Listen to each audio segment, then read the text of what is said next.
오늘은 부활주일로 너희에게 평강이 있을지어다라는 제목으로 말씀을 나누고자 합니다. 예수님의 부활은 정말 믿기 어려운 놀라운 사건이었습니다. 하지만 그 믿기 어려운 일을 베드로를 비롯한 제자들은 예수님의 무덤에 가서 직접 확인을 하였습니다.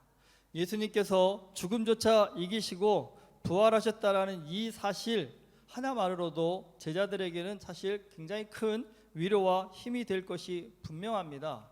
하지만 그 무덤의 현장을 발견하고 나서도 제자들은요, 유대인들을 두려워하여서 오늘 말씀을 보면 한 집에 모여서 문을 꽁꽁 걸어 잠궜다라고 했습니다. 이유가 무엇이겠습니까? 그들에게는 아직도 부활하신 예수님보다도 자신들을 위협하는 유대인들이 더 무서웠기 때문입니다. 그러니까 부활의 현장을 목격한 제자들조차도 사실 이때까지만 해도 부활 신앙의 능력을 제대로 활용하지 못했다는 겁니다. 예수님께서 그런 제자들이 얼마나 안타까우셨을까 아마 그런 마음이 드셨을 것 같습니다. 그래서 제자들을 직접 찾아가십니다. 못난 제자들을 찾아가셨습니다. 여러분, 우리라면 그런 무서워 두려움에 벌벌 떨고 있는 제자들을 향해서 뭐라고 첫마디 내뱉으시겠습니까? 아직도 그렇게 믿음이 없느냐라고 꾸짖으실 것 같은데, 두려워 떠는 제자들을 향해서 예수님은 너희에게 평강이 있을지어다라고 그렇게 위로의 말씀을 건네주십니다. 여러분, 평강이라는 것은 평안한 마음의 상태를 말합니다. 그러니까 유대인들이 흔히 하는 인사말이 샬롬입니다. 그러니까 샬롬은요, 모든 것이 원만하여 마음에 걱정이 없는 평화롭고 평안한 상태를 의미합니다. 사진 보이시죠? 저게 히브리어로 샬롬이라는 뜻입니다. 히브리어는 왼쪽에서 오른쪽으로 읽으시는 게 아니라 오른쪽에서 왼쪽으로 읽으셔야 됩니다. 이렇게 보셔야 샬롬입니다. 어디가 샬이고 어디가 롬입니까? 모르셔도 상관은 없습니다. 대충 저렇게 생긴 게 샬롬이구나 생각만 하시면 됩니다. 샬롬이 무슨 뜻인만 아시면 됩니다. 뭐라고요? 평안함이랍니다. 평안함. 그러니까 샬롬하면 평안하세요라는 그런 의미를 담고 있다는 겁니다. 오늘 말씀은 예수님께서 부활하신 이후에 제자들과 첫 만남의 장면을 묘사하고 있습니다. 십자가를 지시고 가시는 예수님을 두고 제자들은 도망치기 바빴습니다. 자기들도 예수님처럼 잡혀가서 죽으면 어떻게 하는 그런 두려움 때문이었습니다. 그리고 그 두려움은 예수님께서 부활하신 이후에도 여전했습니다. 예수님을 죽인 유대인들이 여전히 제자들을 눈이 벌게 가지고 찾고 있었기 때문입니다. 근데 이 모습을 보니까 마치 오늘 우리의 모습이 아닌가라는 생각이 들었습니다. 우리도 교회는 다닙니다. 하지만 여러분, 모두가 교회 다닌다고 해서 세상 살아갈 때 믿음으로 항상 담대하고 강한 그 어떤 힘을 갖고 살아가는 것은 아닙니다. 교회는 다니지만 날마다 세상 사람들이 어떻게 살아갈까 두려워하는 것처럼 우리도요, 어떻게 살아야 되지 하며 막막한 두려움을 가득 안고 살아갈 때가 굉장히 많다라는 겁니다. 지금 부활하신 예수님을 보고도 어떻게 살지를 고민하는 제자들의 모습이 마치 그런 우리의 모습과 비슷한 것이 아닌가라는 생각이 듭니다. 여러분, 믿음은 정말 큰 능력이 있습니다. 사람과 사람이 믿음만 가져도 큰 능력을 발휘하는데, 여러분, 우리가 예수 그리스도를 믿고 하나님을 믿는다 한다면 그 믿음이 얼마나 놀라운 역사를 이뤄낼지는요, 정말 우리가 상상할 수 없는 그런 능력을 갖고 있습니다. 그리고 믿음은 죽음도 이기십니다. 하지만 여러분, 중요한 것이 있습니다. 그 믿음이 힘을 발휘하려면 제대로 믿어야 된다는 겁니다. 제대로요. 제자들은 분명 예수님을 믿긴 했습니다만 문제는 뭐냐면 아직도 확고한 믿음이 없었다는 겁니다. 왜 그들이 두려움에 떨고 있겠습니까? 예수님을 믿긴 하지만 확고한 제대로 된 믿음을 갖지 못했기 때문입니다. 십자가에서 처참하게 예수님께서 돌아가셨지만 결국에는요, 다시 살아나셨습니다. 무엇을 의미합니까? 예수님께서 죽음도 이기셨다는 겁니다. 그러면 생각해 보십시오. 이제 이 세상에 예수님을 죽일 수 있는 사람은 없습니다. 죽여도 다시 살아나시는데 어떻게 죽일 수 있겠습니까? 그런데 중요한 것은 그 부활하신 예수님의 제자라는 겁니다. 그렇다 한다면 여러분, 부활하신 예수를 믿는 믿음이 확고하다 한다면 이 제자들이 세상에서 이제 더 이상 두려울 것이 없어야 되는 게 어쩌면 당연한 것입니다. 하지만 그들은 아직도 두렵습니다. 왜 그럴까요? 예수님에 대한 확고한 믿음이 없었기 때문입니다. 여러분 생각해 보십시오. 살면서 우리 누구나 다 두려운 순간들이 있습니다. 언제 제일 두려우신가요? 언제 내가 두려움에 빠지는 순간이 언제이십니까? 여러분 가만히 생각해 보니까 우리가 두려울 때 간단히 정의되는 것 같아요. 내 능력으로 감당이 안 될 때 우리는 두렵습니다. 여러분 내가 감당이 되는 일이라고 한다면 그 두려울 일이 뭐 있겠습니까? 감당이 안 되니까 두려운 겁니다. 제가 얼마 전에 한국에 안타까운 기사를 하나 봤습니다. 한국의 한 20대 젊은 청년이 2천만 원의 빚 때문에 고민을 하다가 자살을 했다고 합니다. 그 2천만 원 때문에? 라는 생각이 들더라고요. 근데 가만히 생각해보니까 내가 20대였다 한다면 여러분 20대 2천만 원이라는 돈 사실 적은 돈이 아니죠. 저도 아마 고민을 했을 겁니다. 이거 어떻게 하지? 큰일 났을 거라 생각이 들 것 같습니다. 그런데 나이 먹고 보니 2천만 원이요. 뭐 세상 말로 껌값은 아니어도 그것 때문에 목숨 걸 만큼 일은 아닌 것 같습니다. 가만히 생각해보니까 여러분 이 세상에는요 2천만 원이 아니라 2억을 빚지고 사는 사람도 있고요 20억을 빚지고 사는 사람도 있고 여러분 어떤 분은 200억을 빚을 지고 사는 사람도 있습니다. 가만히 생각해 보십시오. 여러분 나한테 빚이 얼마인가 한번 생각해 보십시오. 우리 대부분 집 갖고 있으면 홈런 갖고 계시잖아요. 다 빚이잖아요. 몇 억씩 갖고 계신데 어떻게 그것 때문에 그 빚 때문에 내가 어떻게 살지 끙끙 앓는 분 없으시지 않습니까? 왜요? 감당하실 만하니까요. 여러분 액수의 차이가 문제가 아닙니다.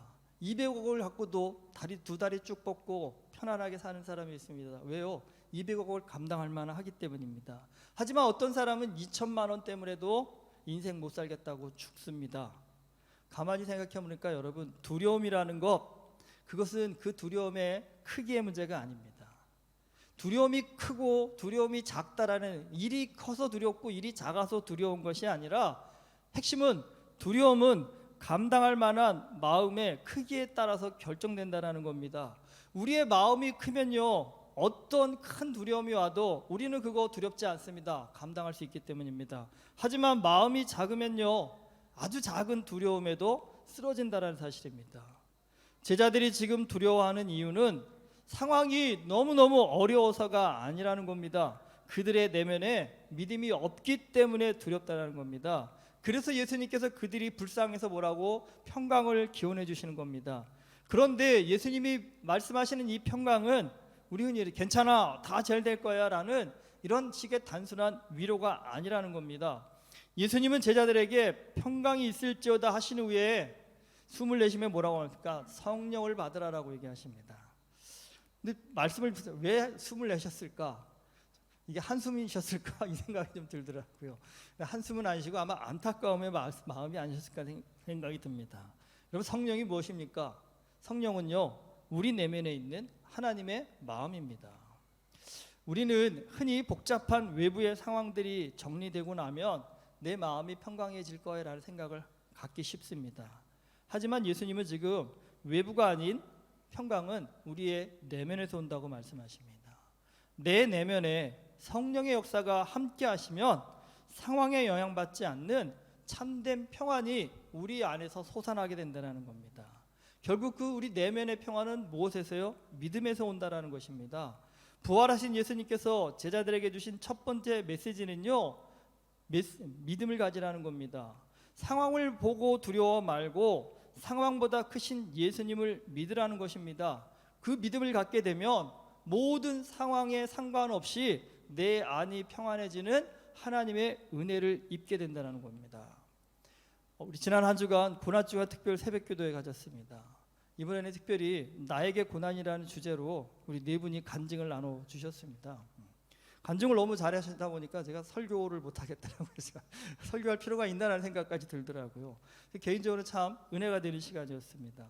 그러니까 한 분 한 분 각자의 인생 가운데 있었던 고난들을 말씀하시는데 뭐 누가 보면 큰 고난이고 누가 보면 작은 고난일 수도 있겠지만 다 들어보면 그 인생에서는 누구보다도 어려운 고난들을 다 겪으셨습니다. 그런데 중요한 것은 그 고난 가운데 다들 쓰러지지 않으시고 하나님을 더욱 붙잡고 하나님의 은혜를 간구하는 믿음의 마음을 가지셨다라는 겁니다. 그리고 결국에는요 그 고난을 통해서요 가장 큰 복은 믿음을 더욱 성장시켰다라는 겁니다. 물론 이제 간증하시고 나서 앞으로 인생엔 그 고난이 없겠지는 않겠지요. 또 다른 고난이 올 것입니다. 하지만 이제는요, 처음 고난을 당할 때보다는 훨씬 더 강하고 담대한 믿음을 가지고 그 고난들을 잘 이겨내실 수 있는 정말 단단한 인생이 되셨습니다. 여러분, 그 단단한 인생들이 모여서 사실은 오늘 은혜교회가 세워지는 믿음의 기초가 되었습니다. 이 참된 평안, 여러분, 그거 외부에서 주어지는 것 아닙니다. 참된 평안은 내 내면에서 흘러나오는 것입니다.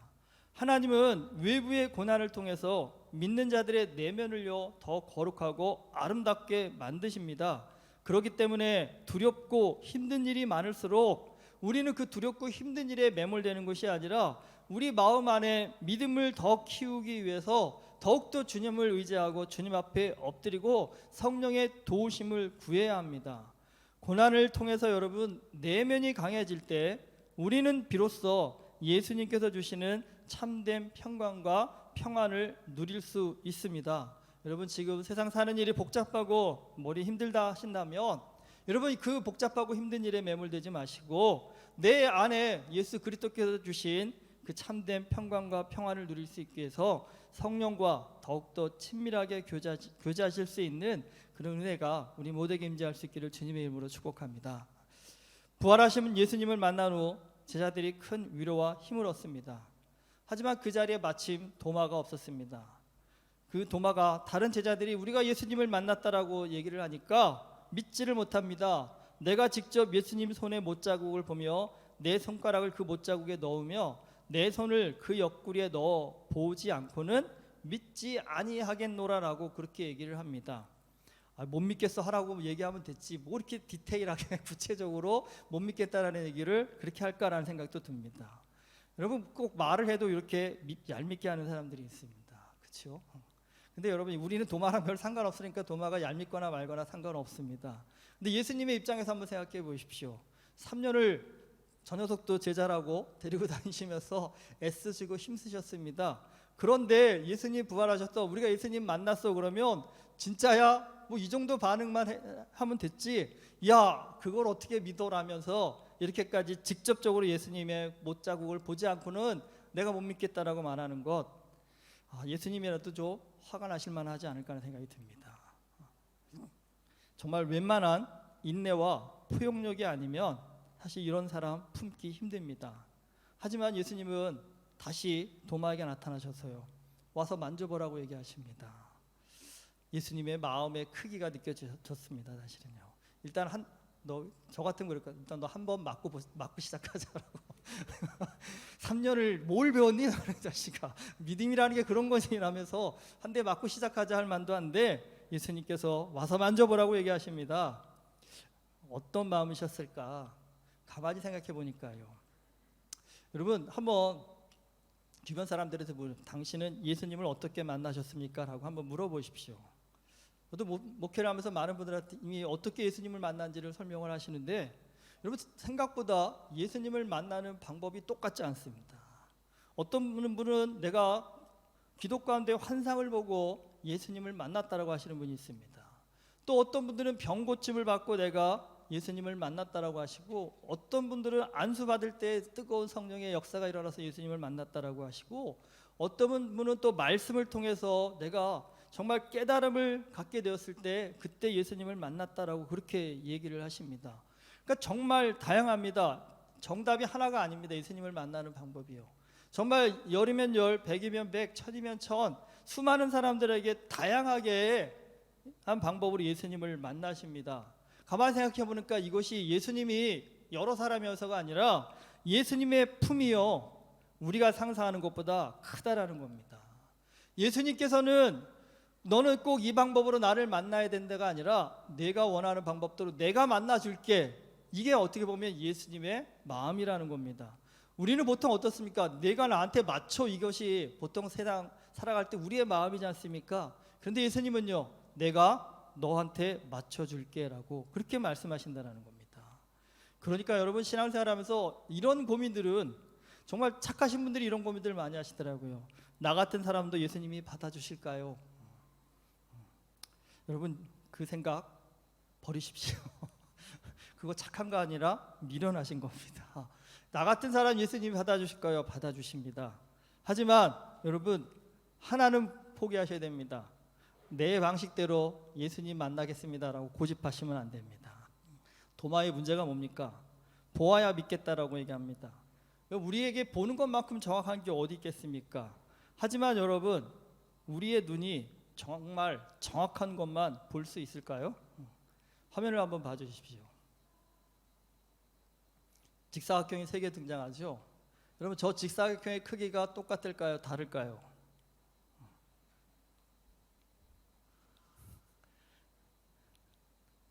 똑같아 보이세요? 다르게 보이세요? 똑같아 보이시면 이상한 겁니다. 다르게 보이셔야 됩니다. 왜냐하면 다르게 보이도록 그림을 그려놨기 때문에 그렇고 정상적인 사람은 다르게 보입니다. 저거 똑같아 보이면 그러시면 나 잘난 맛에 괜히 튀어 보이려고 하시는 겁니다. 근데 실제로 저 직사각형은 똑같을까요? 다를까요? 실제로 똑같다고 합니다. 그런데 저 옆에 있는 사선 때문에 다르게 보일 뿐이라는 겁니다. 근데 여러분 이것뿐만 아닙니다. 제가 어제 인터넷 보면 착시 현상을 한번 찾아보니까 우리의 눈을 착시하게 만드는 이 현상들이 얼마나 많이 존재하는지 굉장히 많이 보았습니다. 그러니까 눈으로 보면 정확하다라고 우리는 얘기하지만 실제로 우리의 눈은요 그렇게 정확하지 않다라는 겁니다. 눈으로 보아도 바르게 보지 못하는 것, 그게 착시 현상입니다. 근데 여러분 그게 세상에는요 얼마나 많은지 모릅니다. 특별히 여러분 젊은 남자아이들이 하는 착시 현상 중에 하나가 뭡니까? 우리 젊을 때도 그러죠. 얼굴 예쁘면 모두 예뻐요. 마음도 예쁠 거다. 얼굴 예쁘면 마음도 착할 거야. 얼굴 못생겼으면 마음도 안 착할 거야. 뭐 그렇게 얘기를 합니다. 그런데 여러분 정말 그럴까요? 여러분 그런 착각에 빠져서 인생 고생하고 사시는 분들 한둘 아닙니다. 여러분 우리의 시각이 사실은 잘못된 편견을 갖게 만든다라는 겁니다. 믿음은, 신앙은 많은 분들이 보는 거라고 생각하지만 여러분 결코 그렇지 않습니다. 믿음은, 신앙은 보는 것이 아니라 느끼는 것입니다. 목회하면서 많은 분들이 하나님 좀 보여달라고 그러면 믿겠다라고 얘기하십니다. 그런데 여러분 그거 정말 어리석은 고집입니다. 하나님은 영이라고 하십니다. 영을 볼 수 있을까요? 영은 보는 게 아닙니다. 영은 느끼는 겁니다. 영은 마음하고 비슷한 겁니다. 근데 여러분 내 마음 좀 보여줘 그러면요 어떻게 보여줍니까? 가슴을 짠다고 보여줄 수 있나요? 마음을 어떻게 합니까? 마음은 느끼는 거, 느껴서 아는 것입니다. 지금 보아야 믿겠다라는 도마는요 완전하지 않은 자신의 눈으로 판단하겠다라는 어리석은 고집을 가진 겁니다. 그렇기 때문에 이걸 고집하게 되면요 그 신앙에는요 무수히 많은 오류와 문제가 발생할 수밖에 없습니다. 잘못된 것을 잘된 것으로 믿는 어리석은 자가 될 수도 있고요 잘된 것을 잘못됐다라고 믿는 미련한 자가 될 수도 있다는 겁니다. 그래서 예수님은 그런 도마를 향해서 뭐라고 말씀하십니까? 너는 나를 번거로 믿느냐? 보지 못하고 믿는 자들은 복되도다라고 그렇게 얘기하고 계십니다. 여러분 보고도 믿는 것이 힘든데 어떻게 보지도 않고 믿을 수 있을까요? 이렇게 한번 생각해 보십시오. 우리가 살면서 정말 믿을 만한 사람은 어떻게 알 수 있을까요? 사기당할 때가 언제입니까 여러분? 한눈에 반할 때가 사기당하지 않습니까? 대부분 그렇죠. 첫눈에 반해서 결혼했어야 하는 사람 치고 결혼생활 평탄하지 않습니다. 그래서 서로 좀 겪어봐야 알지요. 좀 지나봐야 이게 이 사람이 믿을 만한 사람인가 아는 거잖아요. 근데 여러분 흔히 이렇게 잘 믿는 분들이 있습니다. 아, 저 사람 내가 딱 보니 믿을 만해. 이런 사람들 어떻습니까?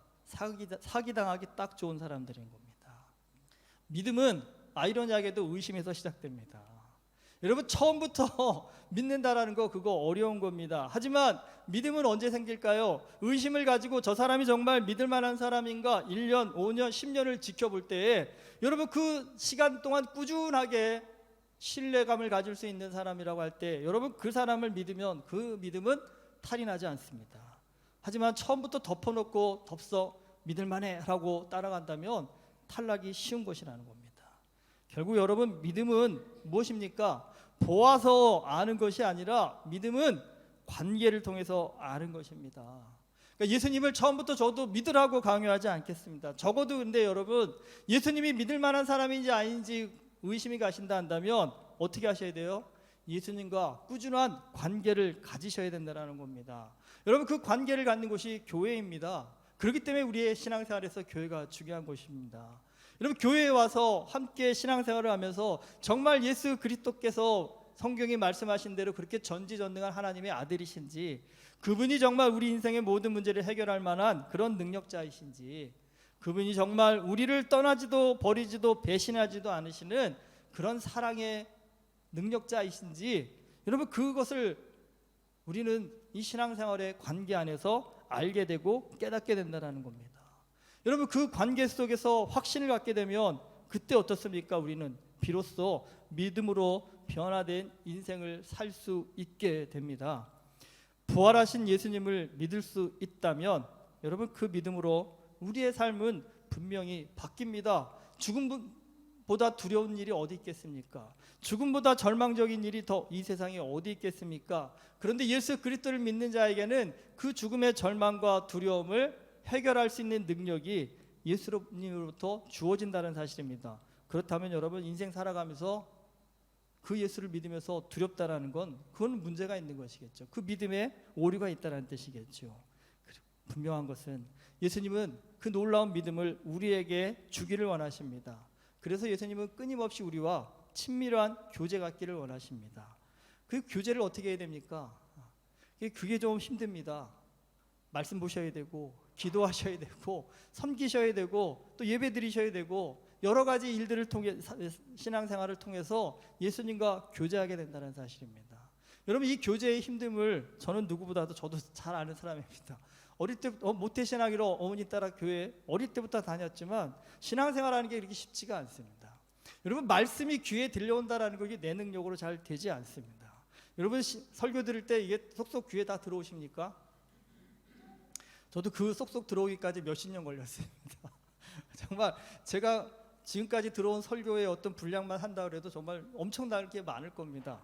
그런데 저는 부끄럽게 누가 물어보면 대답할 말이 없습니다. 그 설교 중에 생각나는 게 무엇입니까? 제가 설교해놓고도 생각이 안 나는데 남의 설교를 제가 기억이 나겠습니까? 근데 여러분, 중요한 것이 있습니다.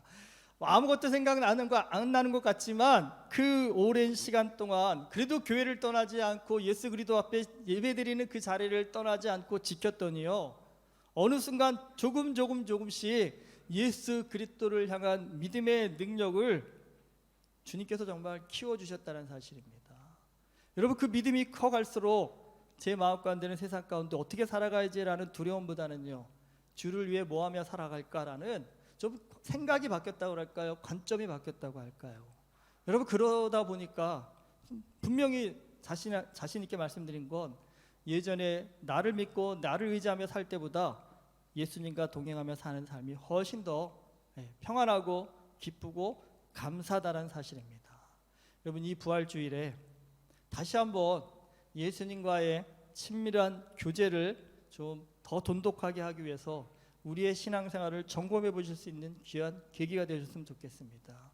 힘들다, 어렵다, 안 된다, 못 믿겠다 하지 마시고 정말 성경이 말하는 저 부활하신 예수 그리스도가 나와 함께 동행하고 계신지를 여러분, 주님과의 깊은 관계 속에서 믿게 되시고 알게 되신다고 하면 정말 자신 있게 말씀드립니다. 그 순간으로 여러분의 삶은 이 땅 가운데서 정말 그 어떤 사람의 삶과도 비교할 수 없는 복되고 능력 있고 행복한 삶이 될 줄 믿습니다. 여러분, 우리 교회 모든 성도님들이 이 부활하신 예수 그리스도께서 주시는 복된 삶 누리며 살아갈 수 있기를 주님의 이름으로 축원합니다. 기도하시겠습니다. 예수를 믿고 산다라는 것 정말 세상 그 무엇과도 비교할 수 없는 놀라운 일입니다. 능력 있는 일입니다. 행복한 일입니다. 그런데 주님, 그 행복을 누리며 살지 못할 때가 많습니다. 믿음이 없어서 그렇습니다. 그런데 주님을 믿기 위해서 우리가 주님과 교제해야 됨을 다시 한번 깨닫습니다. 힘들고 어렵지만 예수 그리스도와 교제하는 그 하나님 자리에 내가 포기하지 않고 끈기를 갖고 인내를 갖고 나아가게 하여 주시옵소서. 그래서 우리도 예수 그리스도를 느낄 수 있는 자들, 마음으로 만날 수 있는 자들 되게 하여 주시옵시사. 우리의 삶이 믿음으로 말미암아 변화되는 복된 삶 되어질 수 있도록 은혜를 허락하여 주시옵소서. 예수 그리스도 이름으로 기도드립니다. 아멘. 아멘.